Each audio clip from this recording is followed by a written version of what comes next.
It is with great pride and gratitude that I welcome you all to our Veterans Day program. Today, we gather to honor and recognize the brave veterans who have served our country, defending the freedoms we hold dear. Veterans Day is not merely a date on the calendar, it is a profound reminder of the sacrifices made by those who don the uniforms of the United States Armed Forces. Each of our veterans carries a story, a testament of courage, resilience, and commitment.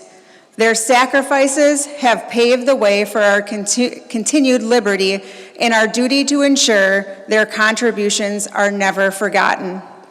It is my pleasure to welcome our MC and Student Council President, Faith Lohr.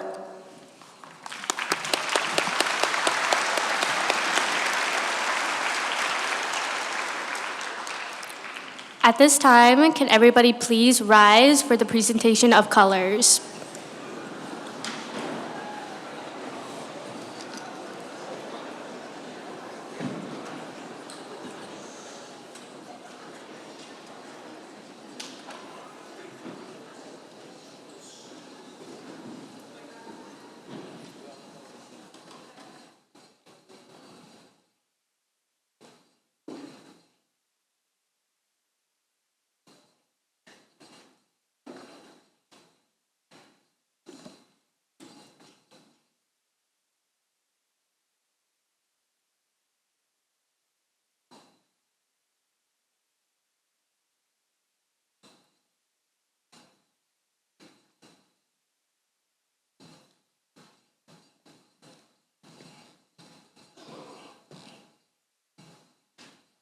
Most color.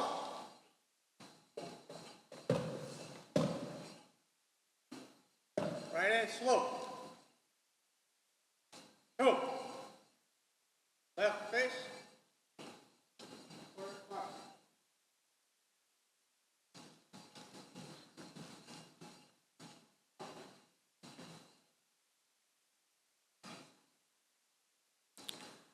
At this time, we will be doing the Pledge of Allegiance.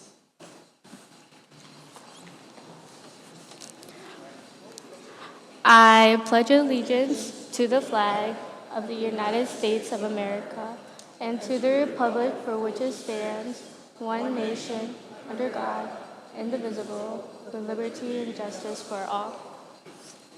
Please remain standing as we do the Stars Bingo banner.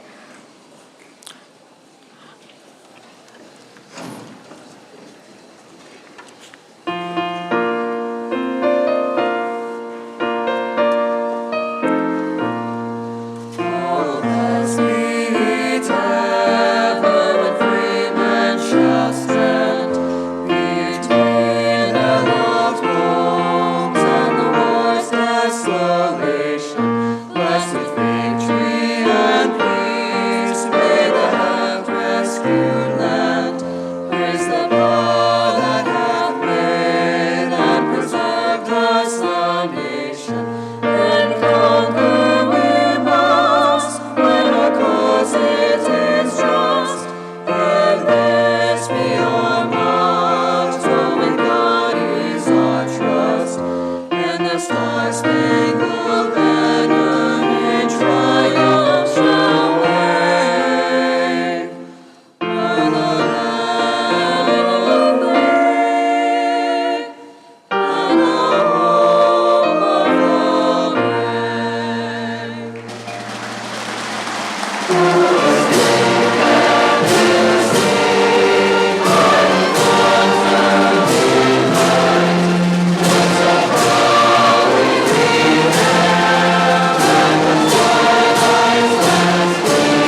At this time, please welcome Korean War veteran Mr. Bob Hoffman today to talk about the history of Veterans Day.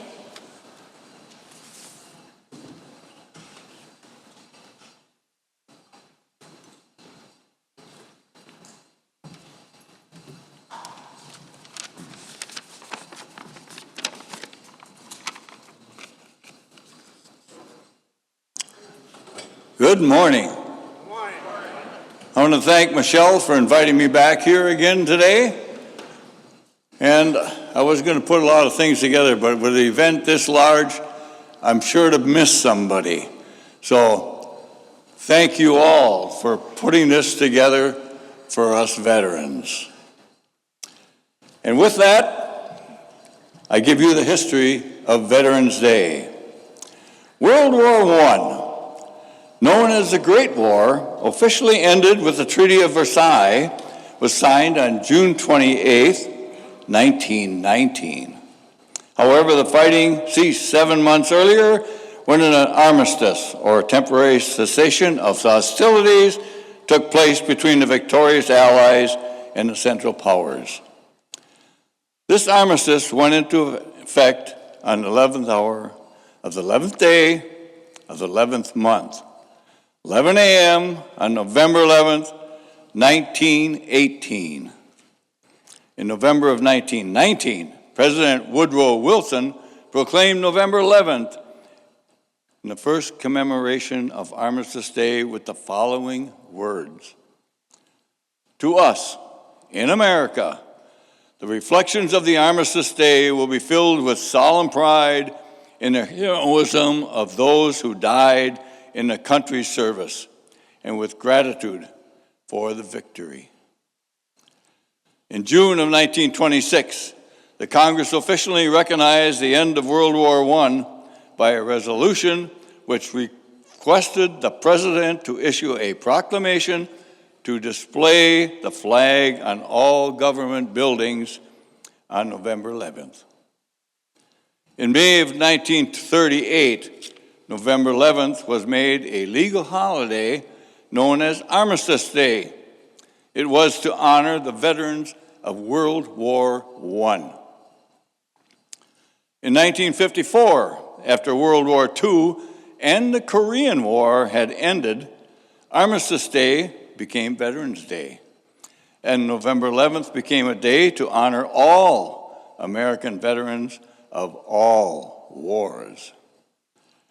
In 1971, the observance of Veterans Day became a Monday holiday. Many states and a great number of Americans did not agree with this decision. So in 1978, the observance of Veterans Day was returned to the original date of November 11th, regardless of what day of the week of where it falls.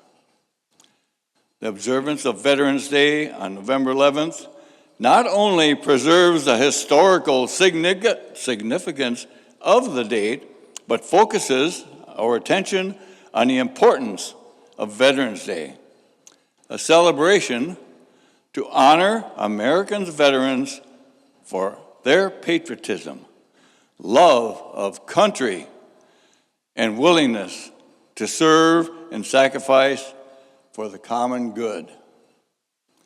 On behalf of a grateful nation, I wish to extend to all veterans our sincere thanks and appreciation for securing the freedoms we hold so dear, those freedoms which make the other 6.7 billion people in the world wish they could be here. Godspeed. Thank you.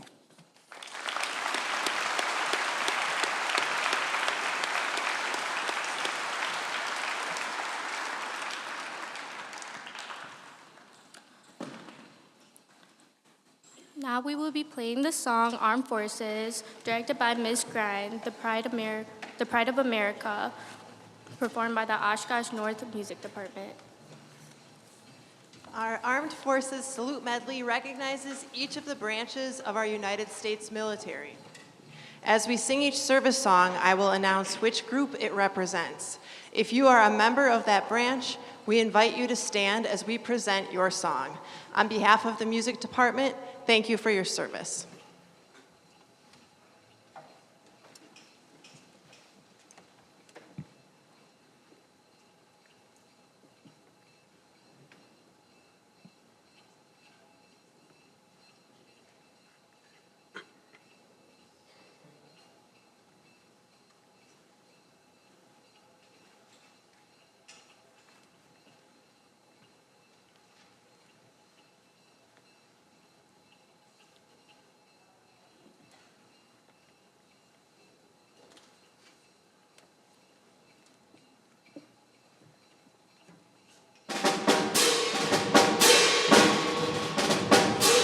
The United States Army. Over hill, over dale, we will hit the dusty trail, and the caissons go rolling along. In and out, hear them shout, down to march and right about, and the caissons go rolling along. Then it's high, high, key in the field artillery. Shout out your numbers loud and strong, wherever you go, you will always know, and the caissons are rolling along. The United States Marines. The halls of Montezuma to the shores of Tripoli, we will fight our country's battles in the air, on land and sea. First to fight for rights and freedom, and to keep our honor clean. We are proud to live the light of the United States Marines.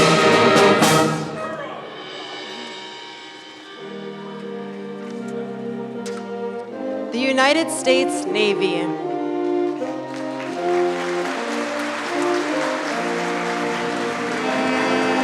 Anchors away, my boys, anchors away. Farewell to college shores, we sail at break of day, day, day. Through our last night on shore, drink to the foam, until we meet once more. Wishing you a happy voyage home.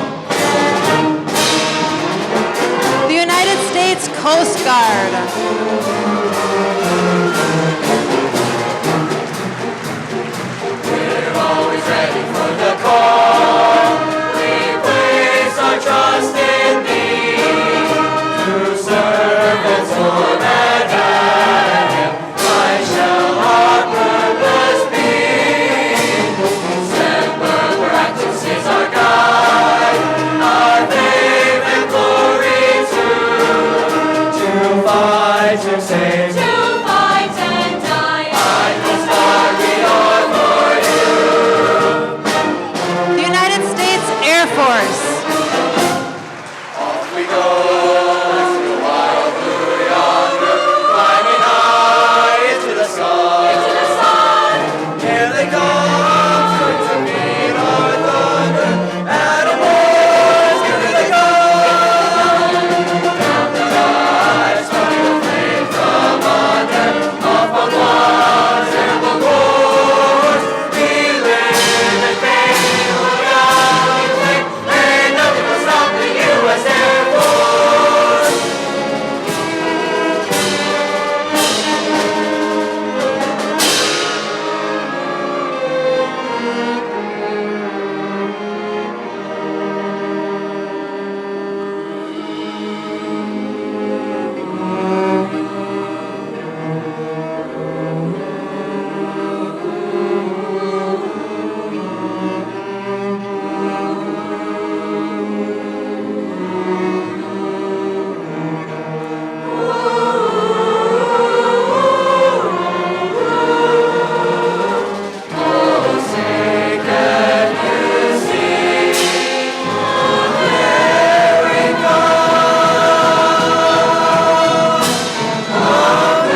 As of now, we will be presenting our guest speaker, Mrs. Sarah Klein. Mrs. Sarah Klein joined the United States Army Reserve in August of 1992 as a private. She completed basic training and advanced individual training for the administrative specialist in June of 1993.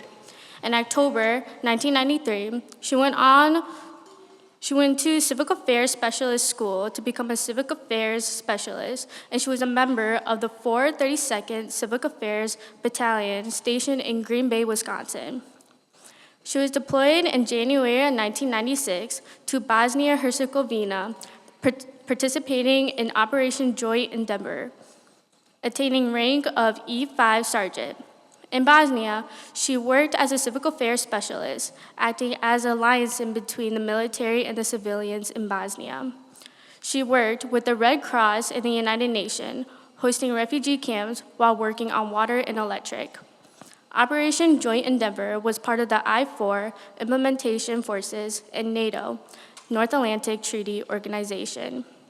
Ms. Klein participated in Task Force Eagle, which was formed in December of 1995, the old Ironside Division, 1st Armed Division. The joint forces with 12 other nations. According to globalsecurity.org, these soldiers' service saved thousands of lives in Bosnia. In March 1997, served in Germany and returned to the 274th 84th Division in Fond du Lac as part of a drill sergeant training unit. In 1999, she graduated from the drill sergeant school and for 4 years trained as a drill sergeant at Fort Leonard Woods, Missouri, Fort Knox, Kentucky, and Fort Benning, Georgia. In 2003, attended rank of E8 Master Sergeant and served as the first sergeant of Alpha Company, 2 of 274 84th Division. Finally, in October 2005, after 13 years of service, Ms. Klein decided to not re-enlist, but to pursue adoption of her first child. We are grateful today to have Ms. Sarah Klein speak at today's ceremony and for sharing her message with us. We thank her for her years of service and sacrifice for her country.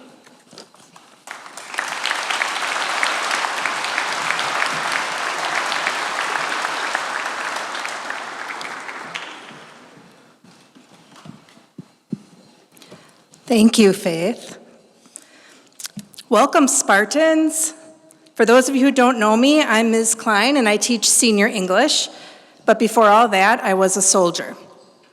So greetings to friends, family, and faculty, and to all the veterans out there.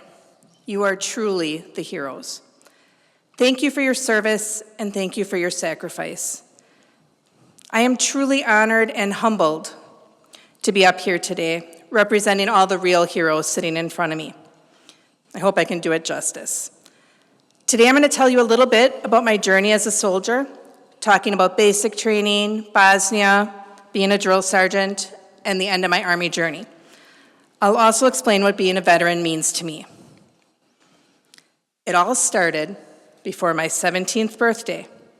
I met someone who made a profound impact on my life, so much so that it caused me to make this monumental decision which would affect the rest of my life.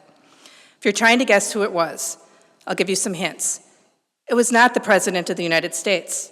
It was not a famous soldier. It wasn't even a family member who was formerly in the military. No. It was... Oh, I don't know if it's going to work from this far. Faith, I might need you to click.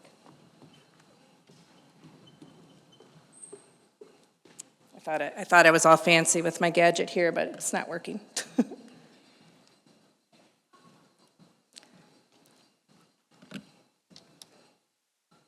It was my high school boyfriend. We had it all planned out.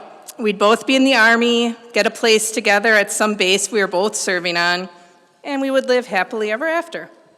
Well, Eddie here didn't make the cut, but being a member of the U.S. Army Reserves did.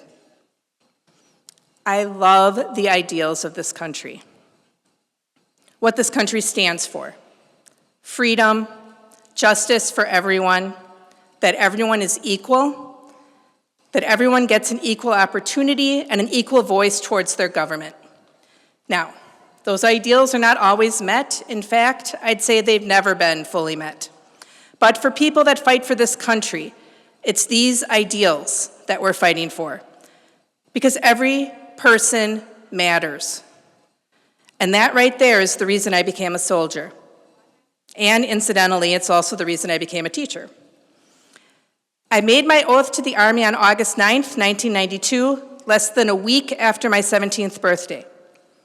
Hey, Spartans, who here is 17 or 18 years old? Raise your hand.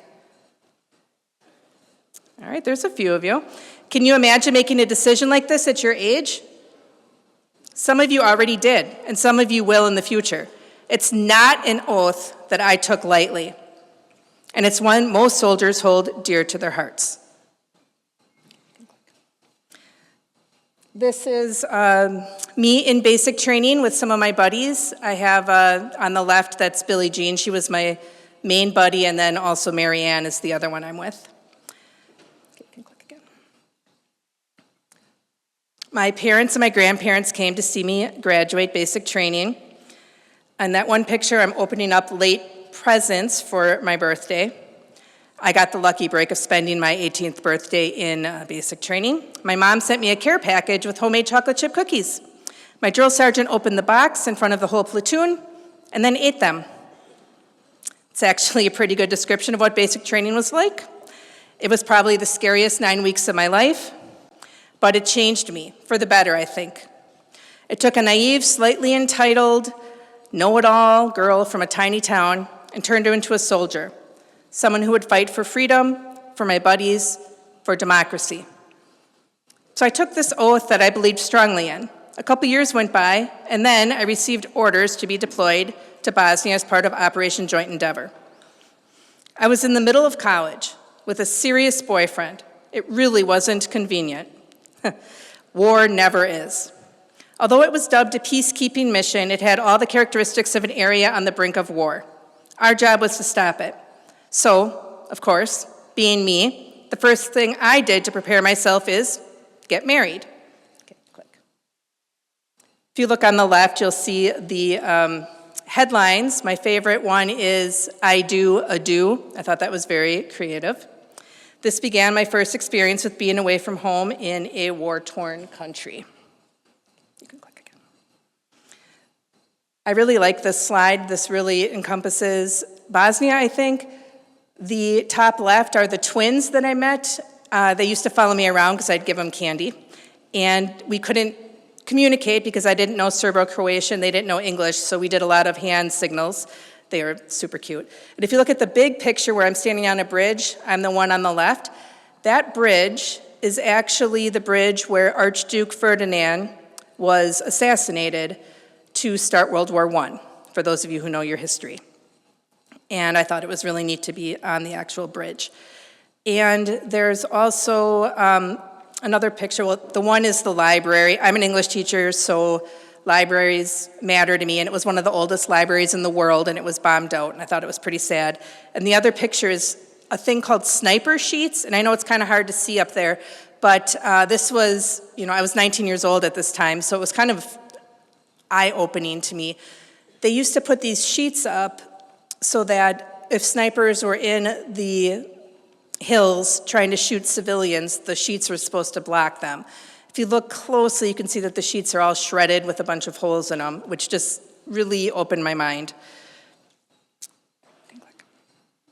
And then these are some of the friends I made when I was in Bosnia. The top left picture, that is my buddy Jay. She stood up at my wedding. And we're in front of our Humvees in a city called Vlasonica. And then there's my buddy Kaz. We're in front of a trailer. That's where we actually worked every day. And then a going away party with Amira, Jordan, and Lainey when I was being sent back home. Okay. And then this is kind of where I lived. Very attractive. We lived in a bombed out building. And if you look on the bottom left, that was our shower situation. I took exactly one shower in there. When I turned the water on, cockroaches spit out the faucet, so I did not take any more showers there. I did take showers. I didn't not shower for 6 months, but I would walk almost an entire mile to take a shower, to go to Tent City rather than take a shower in there. I was not about to do cockroaches.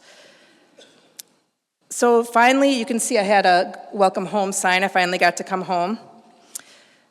Some highlights of my time in Bosnia would be meeting so many soldiers from so many countries. I was housed in Tuzla, which is the capital of Bosnia, and that's where the UN and Red Cross was stationed. My job was a civil affairs specialist, and I worked closely with both of those organizations, giving speeches, briefings, working with civilians.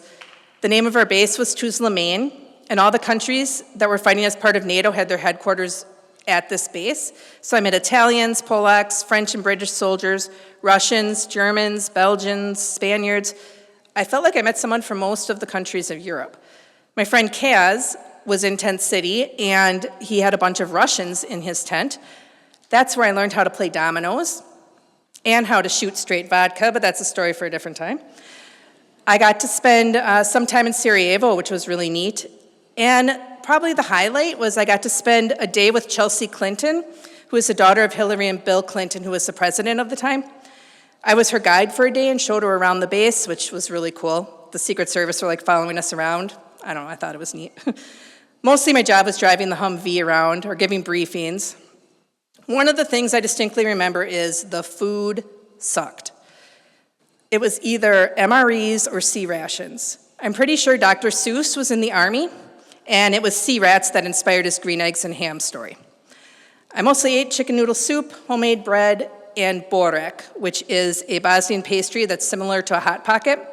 We had a vendor down the road from our base, so I bought a lot of those. I liked the meat and potatoes one, although the meat didn't taste like anything I'd ever had here, so I'm not exactly sure what meat it was. After my tour in Bosnia, I really wanted a unit that didn't get deployed all the time. I wanted to be able to finish college, at least. So I found a drill sergeant unit in Fond du Lac to call my home and switched over to them working as an administrative specialist. But being a secretary is boring. I saw what the drill sergeants were doing. I wanted to do that. That looked like fun. The boss of my company, though, told me that girls couldn't be drill sergeants because we worked with infantry soldiers. At that time, women weren't allowed to be in the infantry. If you know me, that was the wrong thing to say. That just made me more determined. So I fought to become a drill sergeant and graduated near the top of my class. And being a drill sergeant was a lot of fun. I got paid to make 18-year-old boys cry. Just kidding. Okay, you can click. This is me being sworn in as a drill sergeant. And I also want to explain, I took a picture of those coins. Anyone in the military, or at least the Army, I'm not sure if they do it in other branches, probably knows what a coin is. Sergeant majors and officers will give you a coin, whatever their coin is, if you do something above and beyond.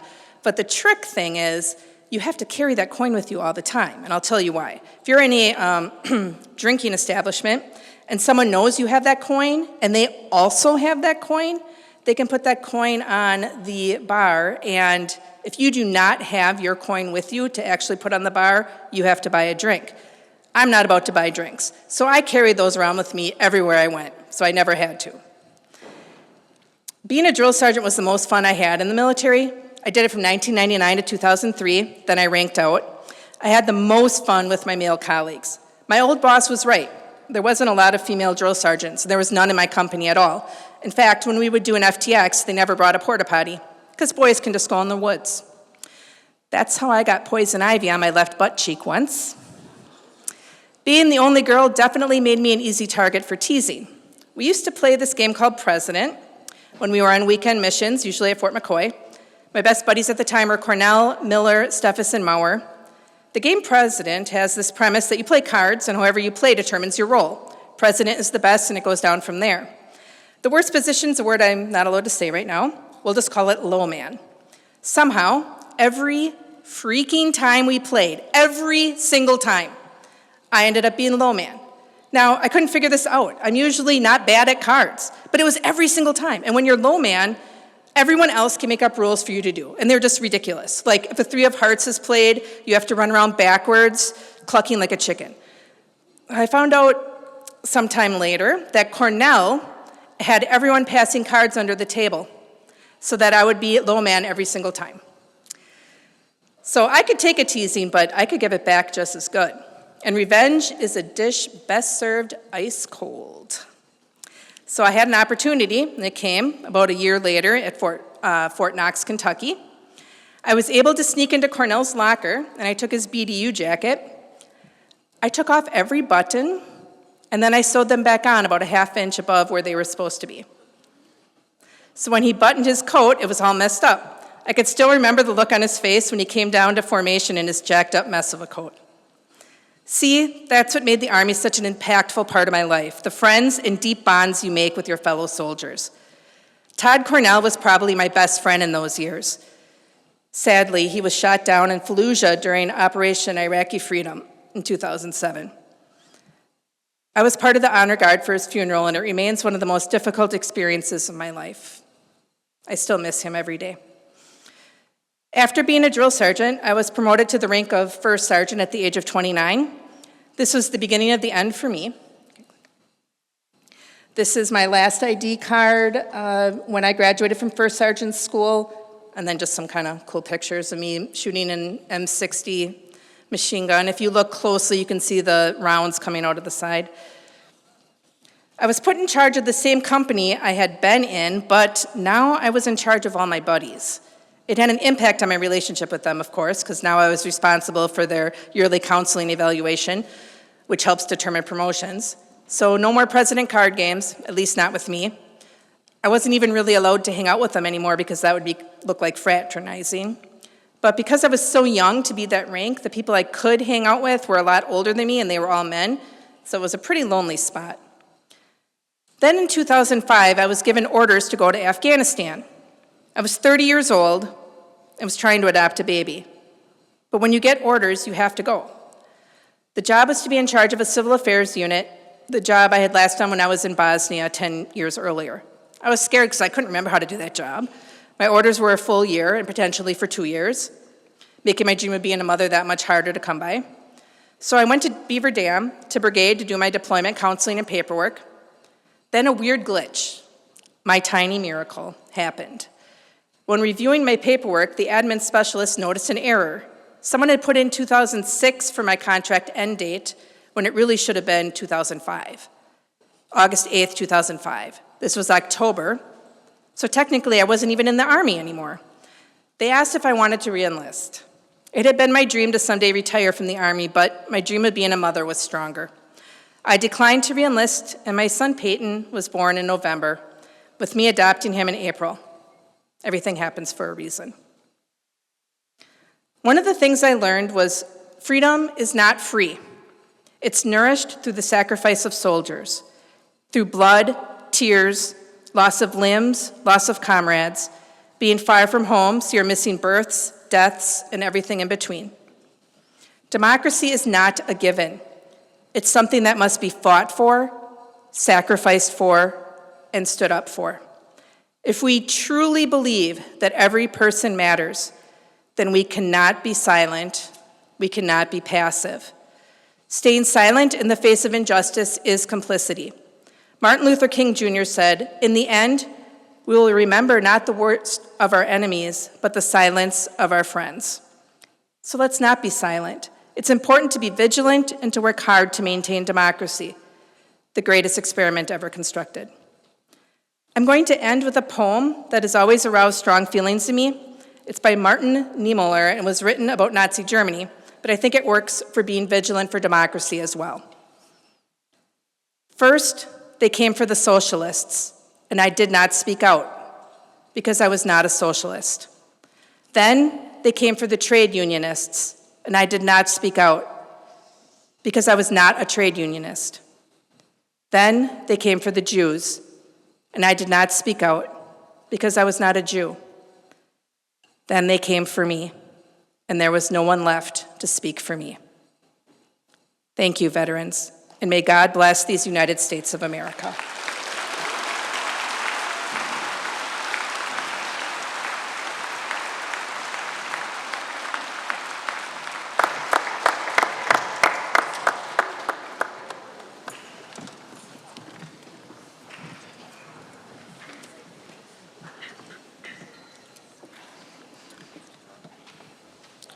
At this time, we are going to be presenting a song performed by the Oshkosh North Chorale and directed by Miss Gloria Dorshiner-Mackey.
As of now, we will be presenting Taps presented by Isabel Valdez, an Oshkosh North senior. It would be great if everybody could please rise.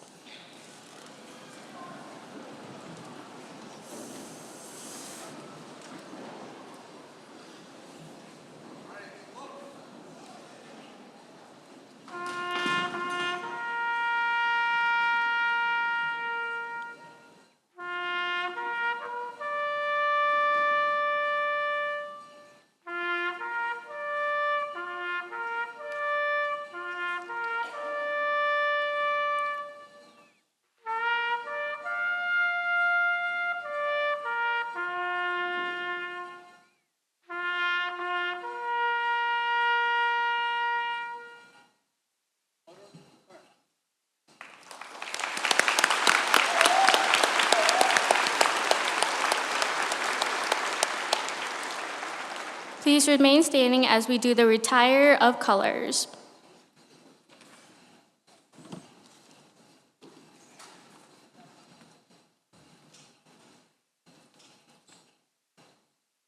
Right hand slope.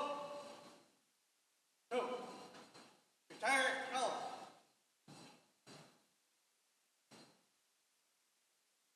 Well, waves. 4, mark.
As we reflect on the bravery and dedication of our veterans, let us also acknowledge the families who stood by them. The support, love, and strength that our military families provide is invaluable. They too have made sacrifices, and their resilience deserves our recognition and appreciation. Today, we've heard from our very own Mrs. Klein. I would like to say thank you to Mrs. Klein, to all of our veterans here today, and all of the veterans across the nation. Your service and sacrifice will never be forgotten. Please join me by giving them a round of applause.